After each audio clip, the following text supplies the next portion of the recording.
Tá bom, então. Ô, Paula, vamos fazer o do Lula agora, então, o mapa Vamos, vou dele? até tentar fazer rapidinho, né? Tá bom. Não, tem um tempinho ainda, pode. Tem um tempinho? É, Tá, tá. então vamos lá. O Lula, ele é um escorpiano nato, né? Ele nasce no dia 27/10 em Caetés, em 1945, em Pernambuco. É, a história do Lula é um pouquinho confusa, né? Porque ele foi, a princípio, registrado dia 6, e aí depois viram que foi um erro, era um irmão dele que tinha nascido dia 6, e aí depois descobriu-se que ele nasceu no dia 27. Quando a gente faz um balanço energético do Lula, ele é quase como se ele não fosse um escorpiano, né? Ele é mais libriano do que escorpiano, porque por causa desses trânsitos dele aqui. Inclusive, ele tem até um stellium aqui na casa 5-6, são vários planetas um do lado do outro, e ele tem outro stellium na casa 3. A casa 3 é a comunicação. E aí, ele tendo esse monte de planeta na casa 3, a gente já sabe, né? Querendo ou não, o Lula, ele é um bom comunicador. Ele fala muito bem, né? Ele expressa muito bem o que ele quer. Ele consegue falar sobre isso. E quando eu olho o mapa do Lula, sobre as estrelas fixas, né? No primeiro vídeo eu acabei não falando. O Lula, ele tem uma estrela fixa de sorte, mas é uma das melhores, que é a Procyon. E fica bem na casa 3, que é a área da comunicação, é a área que ele vai se mostrar, que ele vai aparecer. E geralmente quem tem essa estrela é uma pessoa que acaba ganhando fama, acaba ganhando sucesso. E o Lula também, ele nasce na energia do número, né? Eu também, às vezes, olho a energia do número para saber o direcionamento das pessoas. No mapa astral, quando eu vou fazer a leitura, eu sempre olho, porque também dá um direcionamento muito bom para a pessoa. O Lula nasce no número 11. O número 11 é um número de destaque, vai sempre se mostrar, a riqueza rápida, né? A coisa que acontece de repente, aquela vontade de repente que dá e realiza, e também é a parte espiritual. Então, assim, ele tem uma função, além de como pessoa, ele ainda vai ter uma função espiritual. Eu não sei se ele segue alguma religião, se ele contribui para alguma religião, mas geralmente quem tem número 11 tem que contribuir para uma religião. É importante Tá. contribuir para uma obra de caridade. Eu acredito que ele faça as dele, né? Com certeza. Uma filantropia ou alguma coisa assim é sempre muito importante para quem tem 11 no número de nascimento. Bom, aí esse Sol Escorpião beneficia ele, né? Ele nasce aí com o poder do convencimento, né? Discover, ele tem aquela personalidade forte. O Lula, ele tem uma presença marcante, né? Você olha para ele assim, ele é uma pessoa que chama muita atenção. A capacidade mental, energia psíquica, né? Poucas vezes a gente viu ele emocionado, apesar que eu acho que eu já reparei bastante nele emocionado, que o Sol Escorpião, ele é o aprofundamento, né? Uma pessoa um pouquinho mais emocionada, mais virada para o emocional. E aí ele tem a Lua em Leão. Essa Lua, ele sempre vai demonstrar os grandes trunfos dele, né? Então, gosta de mostrar o poder, ele gosta de mostrar que, eu estou aqui nesse lugar, você viu? Você falou que eu não ia conseguir, eu consegui. Ele tem muito disso, é um orgulho, né? Bom, o signo do leão, ele é regido pelo Sol. O Sol é o orgulho, a autoconfiança, né? Isso é maravilhoso. Quando você tem a Lua em leão, é maravilhoso. O Mercúrio em escorpião, O Mercúrio em Escorpião, o Mercúrio, como eu falei, é a forma que a gente aprende, entende. Quem tem Mercúrio em Escorpião sempre vai ser aquela pessoa que vai se aprofundar no assunto. Então, assim, nunca vai ficar no raso. Então, eu quero ser o padeiro. Quem tem Mercúrio em Escorpião, eu vou ser o melhor padeiro. Então, ele vai estudar os vários tipos de pães, ele vai estudar qual o melhor fermento, qual o melhor. Ele sempre vai ter essa perspicaz, sabe? De se aprofundar nas coisas. Então, é o caso dele. E a crença em si, né? Muitas vezes a gente deixa de fazer muitas coisas, deixa de realizar as coisas, porque a gente não acredita nem na gente, né? Então, ele não, ele acredita nele e ele vai fundo quando é muito difícil ele decair. A Vênus em Libra, né? A Vênus é a forma que a gente se relaciona, tanto com o outro quanto com os outros. Ele tem Vênus em Libra, então, assim, sempre você vai perceber o Lula que ele é uma pessoa que fica ali, né, em cima do muro. Ele até fala que ele é esquerdista, ele até fala que ele é da esquerda, que ele é. Mas se você reparar bem, de todos esses anos, desde que ele se elegeu lá a primeira vez, né, o Lula, ele nunca foi. Ele sempre tentou conversar com todas as esferas, com todas a direita, com a esquerda. Na verdade, se a gente fosse classificar mesmo, o Lula, ele é uma pessoa de centro, né? Ele quer estar sempre político, né? Sempre político, Toda vez, quando você lembra do signo de Libra, né? O símbolo é o símbolo da justiça. Então, é uma pessoa equilibrada, tá sempre ali, né? A diplomacia, vamos falar assim. O signo de Libra é a diplomacia.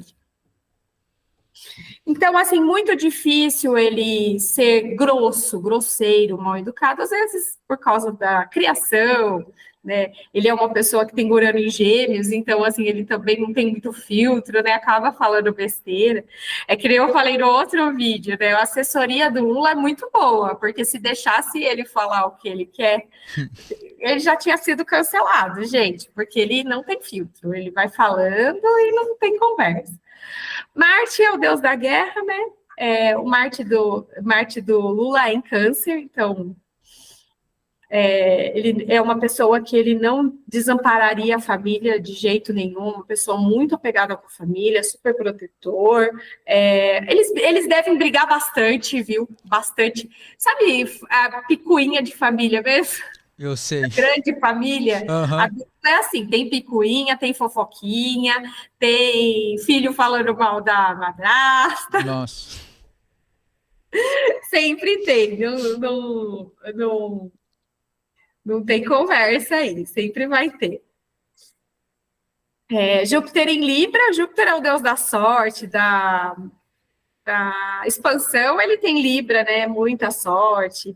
E é o que faz ele gostar de ambiente requintado, a história do lençol de algodão egípcio, né?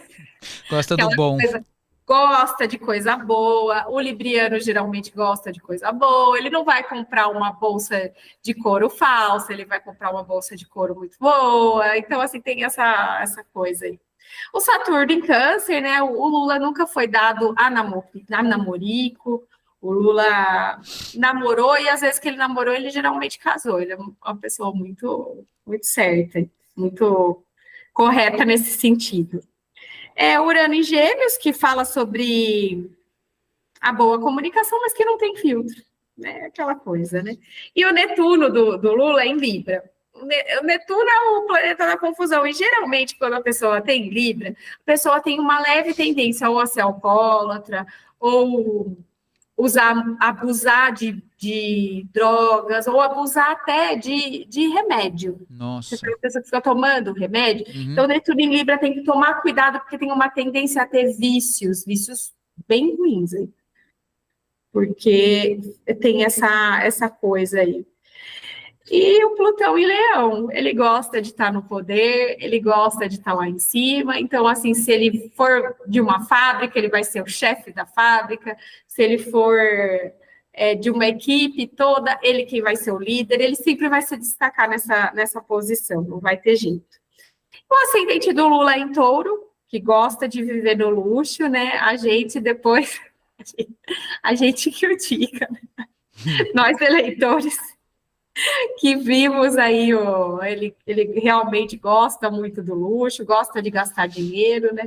Depois que ele pegou aí a presidência e teve que fazer a reforma, a gente ficou sabendo quanto ele gastou, é porque ele não gosta de porcaria, não. Então, a casa 2 do Lula é em Gêmeos, então as viagens estavam marcadas, principalmente viagens a trabalho, que a casa 2 em Gêmeos vai viajar muito a trabalho. E é bem o caso dele, né? Urano na casa 2, os ganhos financeiros serão irregulares, né? O dele deve ser bem irregular para cima, né? Bota irregular nisso. Ai, meu Deus, 1 milhão esse mês. Ai, não, foram 3. Ai, nossa, bem irregular. Mas tá tudo certo. Geralmente quem tem Urano na casa 2 ganha dinheiro repentinamente também, tá? Pode até ganhar em loterias, essas coisas aí, ganha dinheiro repentinamente. A casa 3 em Câncer a casa 3 fala sobre inteligência, aprendizado, né? A casa 3 em Câncer é uma pessoa que aprende as coisas e tem uma memória ótima. Memória ótima, ela é bem ambígua, porque você vai lembrar tanto das coisas boas quanto das coisas ruins. Então, se você tem uma memória boa aí, nem sempre é tão vantajoso assim. Para passar na prova, sim. Para lembrar o que o irmãozinho fez em 1957. Não esquece mais, não. Aí ele tem Marte na casa 3, que é a capacidade de pegar as coisas no ar. As pessoas podem até tramar contra ele, mas ele tem muita capacidade. Ele pega num jeito da pessoa olhar, no jeito da pessoa falar, ele pega a conversa, ele pega as coisas muito rápido. Pessoa muito rápida para isso. E o Saturno na casa 3, é interessante que a história do Lula, ela é bem assim. Geralmente quem tem Saturno na casa 3 e vive o retorno de Saturno, que é lá dos 28 aos 30 anos, vem uma responsabilidade. Então, é a hora que a pessoa resolve casar, a pessoa resolve ficar junto com uma pessoa, começa a ter responsabilidade. Às vezes, é até nessa época que a pessoa começa a trabalhar, porque até antes a pessoa não estava nem aí. A casa 4, que fala, né, como eu sempre falo, a casa 4 fala do início da vida e do fim da vida. E o Lula, ele tem a casa 4 em Leão, então é uma pessoa que aprendeu o bom moral, os bons costumes com o pai, com a mãe, né? Eu ainda não sei a situação dele com o pai e com a mãe, mas que ele aprendeu muito mais com a mãe dele, né? Por ele ter a Lua na casa 4, foi uma pessoa bem importante na vida dele, bem responsável na vida dele. E fala sobre a época final de vida, bem proveitosa e com muito sucesso. Então, quem está esperando aí, ele vai também, é uma pessoa que vai durar muito. E o Plutão na casa 4, geralmente quem tem Plutão na casa 4 não mora onde nasceu. Muito raro acontecer. Nem acontece, não acontece. A casa 5 em Virgem, ele tem um relacionamento bom com os filhos. Uma curiosidade para quem tem casa 5 em Virgem, estiver assistindo aí. Gente, quem tem casa 5 em Virgem não tem muita sorte em jogo. Aí tá, daqui a pouco todo mundo procurando se tem casa 5 em Virgem. Netuno na casa 5 é a confusão do amor, ou a perda de um amor. E a gente sabe que, por exemplo, aqui pelo mapa astral, quando eu fiz os cálculos, a gente descobre que a Marisa era o grande amor da vida do Lula. Do Lula. Ele teve a sua alma gêmea, ele teve o seu grande amor. Hoje a Janja, né, que vai estar entrando aí na casa 7 dele em Escorpião, a Janja, ela na verdade é uma pessoa que impulsiona ele para a vida, que dá vida para ele, que deixa ele feliz, né? Mas ela não é o amor da vida dele. Ele ama muito, né, por ter uma pessoa do lado, não ficar sozinho, mas ela não é, não. Quem foi a Marisa mesmo. Ele teve o grande amor da vida dele. E a casa 6 do Lula é em Libra. A casa 6 fala sobre o cotidiano, a saúde, a profissão. Casa 6 em Libra cotidiano, a gente já sabe, né? Uma pessoa bem diplomática, principalmente no trabalho, no dia a dia. Ele não é de arrumar grandes brigas, apesar de no começo aí da profissão dele aí como que chama o que ele fazia mesmo, André? Metalúrgico? Isso. Como metalúrgico, ele era da aquela briga, né, pelo sindicalismo, mas ele estava mais pensando na humanidade, em estar todo mundo bem, do que só nele, né? Então, no dia a dia, para trabalhar, ele sempre foi uma pessoa muito agradável, né?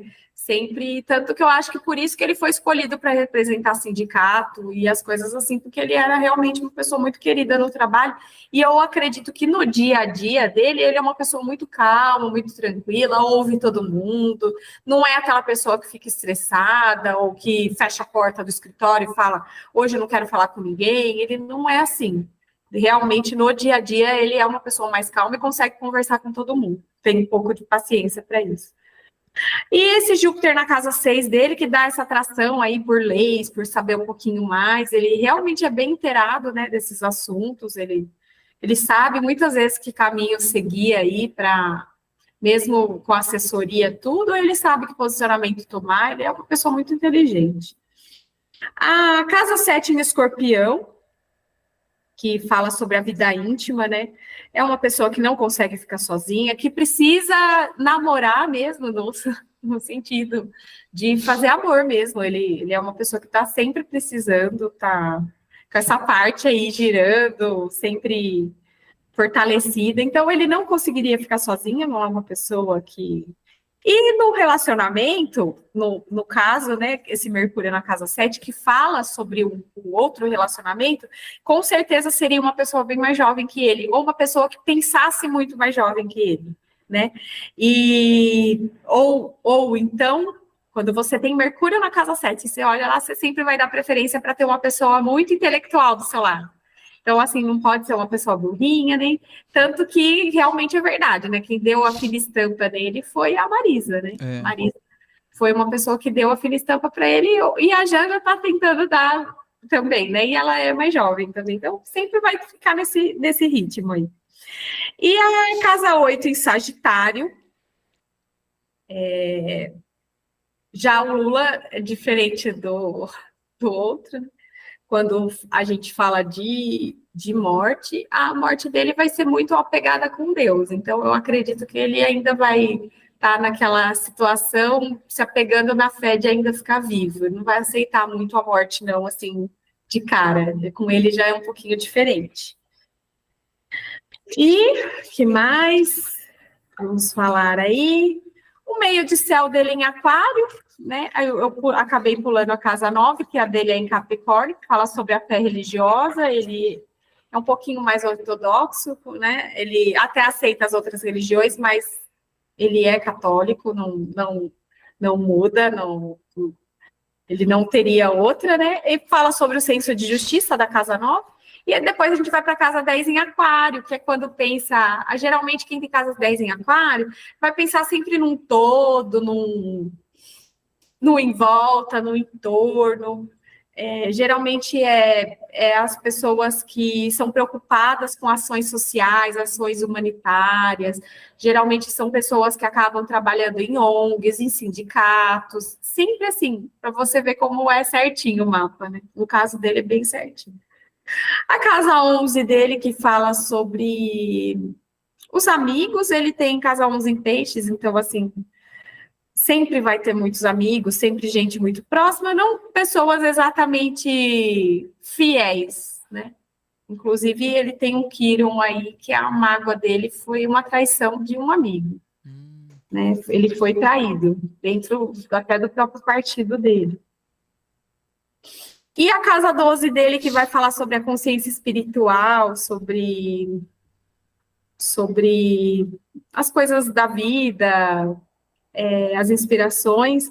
A casa dele é em Áries, né, que fala sobre a traição de amigos também, mais uma vez. E é isso. Ficou alguma dúvida do... Ô, Paula, e a questão, você viu no mapa dele que ele seria político, seria presidente? Isso apareceu? Sim, com esse stellium que a gente fala, que ele tem aqui na casa 3. A casa 3, ela fala tanto...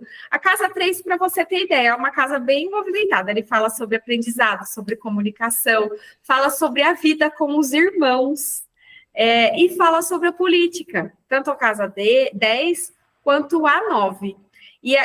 A casa 3 e a 9, desculpa. E a casa 3 dele tem um stellium. Então, assim, se ele não fosse um político, ele com certeza seria um grande comunicador de mídias. Ele ia estar em algum lugar na mídia.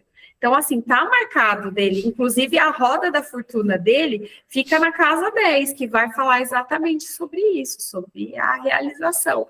Então, assim, é muito presente. E essa estrela também, a Procyon, é essa estrela que leva também para o lado político. É muito engraçado. E a questão dessa prisão dele que aconteceu alguns anos atrás, apareceu no mapa a prisão? Não. Não É, pareceu. tá. E continua como presidente, pode sair, alguma coisa assim, você vê? Na verdade, a gente teria que, é como eu sempre falo, a gente teria que ver como trânsitos. Eu tinha visto alguma coisa assim. Na verdade, o que eu tinha visto dos trânsitos do Lula é que ele está treinando uma pessoa, ele realmente, Lula, Luiz Inácio, né, no caso, não o presidente, ele não quer mais não, tá? Ele está bem cansado pelos trânsitos dele, ele está bem, ele já está quase entrando em perdária, que a gente chama que a gente chama na astrologia. Ele vai querer, na verdade, é mais curtir a vida. E ele está tentando encontrar uma pessoa para ficar no lugar dele. Só que estão vindo muitas crises e talvez ele esteja escolhendo a pessoa errada para colocar no lugar dele. Tá. Entendi. E, Certo? tá, ok. Ele não quer, não. Pode ser que as circunstâncias da situação, até para dar uma continuidade no partido, a circunstância da situação mesmo, de não conseguir treinar essa pessoa, que eu acho que vamos ter umas respostas aí sobre essa pessoa agora em outubro, terminando as eleições de São Paulo, talvez a gente tenha muitas respostas sobre a reeleição do Lula depois disso. Tá. E outra coisa também, pelo que você falou, ele não vai morrer agora, vai viver um tempinho. Vai viver um tempinho. Ele vai viver um bom tempinho aí. É que, na verdade, ele já tá com quantos anos? Acho que é uns 70 e poucos, né? Não sei a idade dele, mas acho que é uns 70 e poucos, né? Assim, acho que ele tá quase fazendo 80, não? É, tá. Então, tá batendo, né? O cansaço, muito, muito compromisso, né? Muita viagem, muita... Ele não tá querendo se reeleger, não, mas se for preciso, por causa do partido dele, para manter essa questão, é capaz dele ir, porque ele é assim, né? Mas ele não quer, não. Por ele, pelos trânsitos dele, ele já tá bem cansado. Ah, tá. Tá bom, então. Ô, Paula, a gente vai encerrar. Eu quero te agradecer mais uma vez aí pela sua presença. Deixa o contato, vai aparecer aí na tela, mas pode falar o contato que você quer falar, Instagram, pode falar. Vou falar um Instagram, é Paula Alquimista, com 2 L's, que é all de todo mundo. A ideia era essa. A gente ainda está criando um canal, né, para poder falar essas coisas, para o pessoal saber, né, para poder consultar seu próprio mapa, e estou aí à disposição para quem quiser fazer. Tenho feito muitos mapas. Eu queria até agradecer você, André, porque acabam vindo muitas pessoas bacanas. O pessoal tem gostado bastante, muitos feedbacks positivos. Ah, que bom. Eu que te agradeço aí pela parceria, pela presença de sempre, viu? E o pessoal que quiser o contato dela tá aí na tela, gente. Instagram, tudo certinho, tá bom? Então é isso, Paula. Eu te agradeço e até a próxima, então. Até a próxima, André. Obrigada. Imagina, eu que agradeço. Então é isso, gente. Fiquem ligados aí no nosso Fofocar Pod. Semana que vem, segunda-feira, meio-dia, tem outro episódio aí pra vocês. Deixa de se inscrever no nosso canal, dar seu like e deixar seu comentário aí, hein? Até a próxima, então.